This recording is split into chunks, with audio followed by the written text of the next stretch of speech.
Sir, चुनाव के समय अगर कोई संगठन में बगावत करता है तो उसको संगठन बाहर करता है पार्टी से, लेकिन आगामी 6 महीने को चुनाव आता तो संगठन वापस ले लेता है, तो मूल कार्यकर्ता होता है, उनकी भावनाएं आप समझते हैं? आपने सवाल किया, ठीक बात नहीं, हमको ध्यान रखना पड़ेगा। ठीक सर, जो विरोध का झंडा उठाएगा वही जीतेगा, वही सर।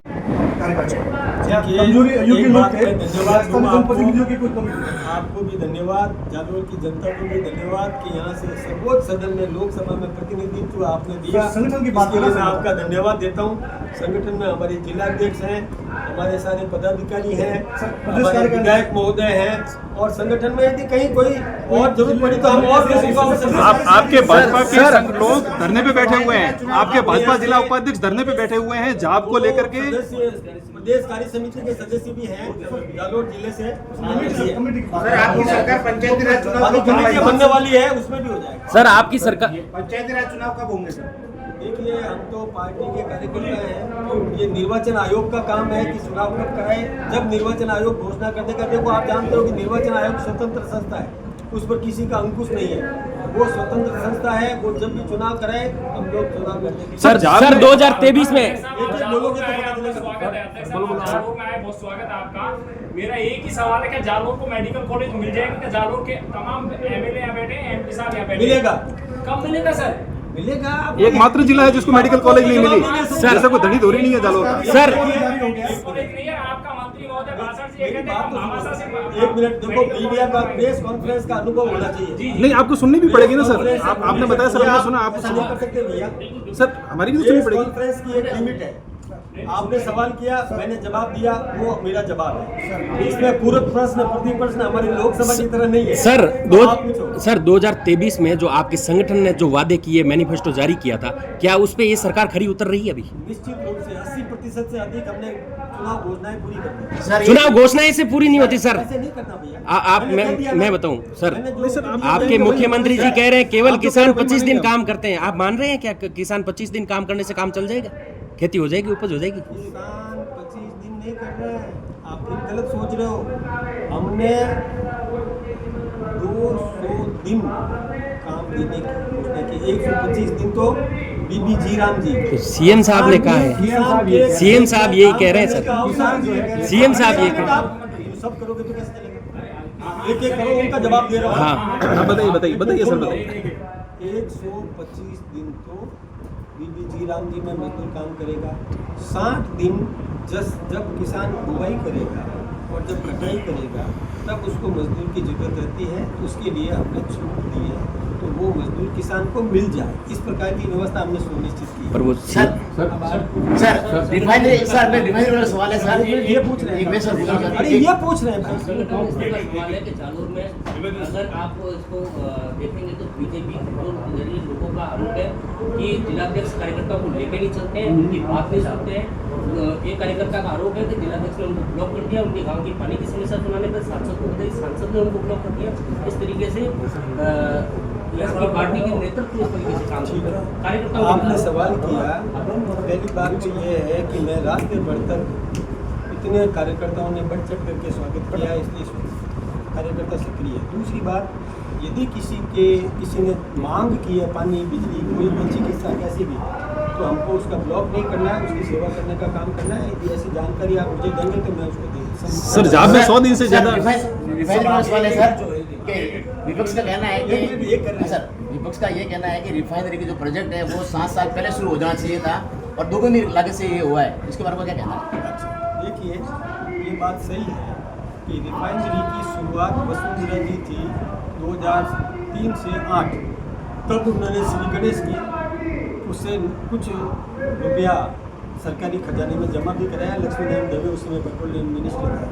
उसके बाद कांग्रेस 5.5 साल तक चुपचाप बैठी रही, कुछ भी नहीं किया गहलोत साहब ने। और जाते जाते आनंद फानन में, अब आप सुनना, बिना लैंड एक्विजिशन के, एक बार दरवाजा बंद करना पड़ेगा, आवाज़ आ रही है, दरवाजा बंद, बिना लैंड एक्विजिशन किए आनंद फानन में सोनिया जी को बुला करके शिलान्यास का नाटक किया।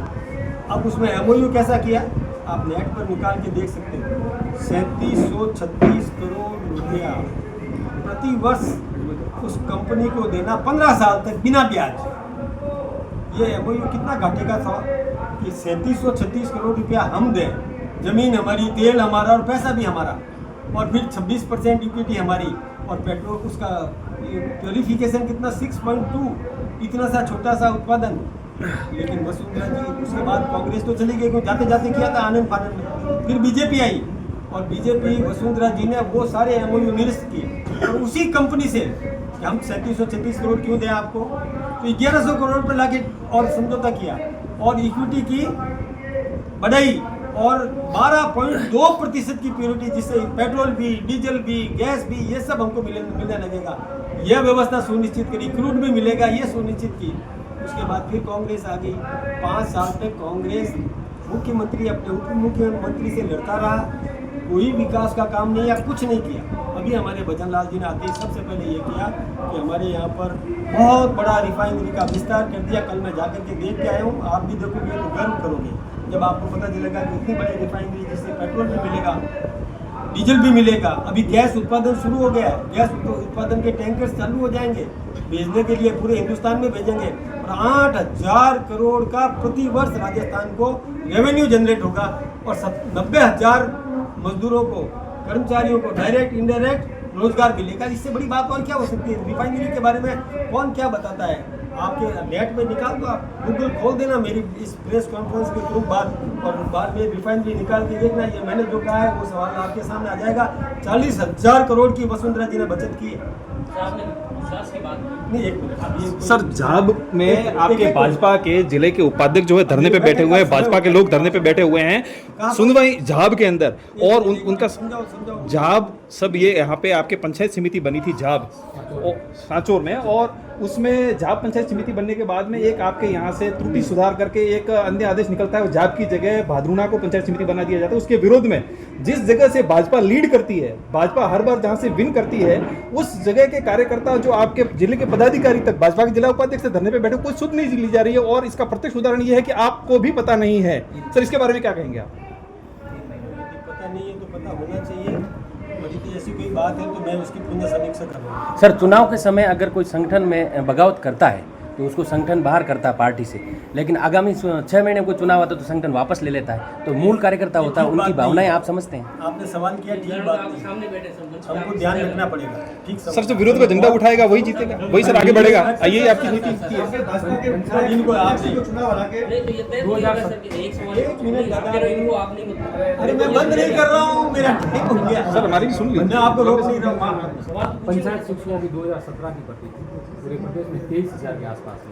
नियमित करने की अपनी सरकार की भी बात हुई है, लेकिन फिर भी उनको भटकना पड़ा।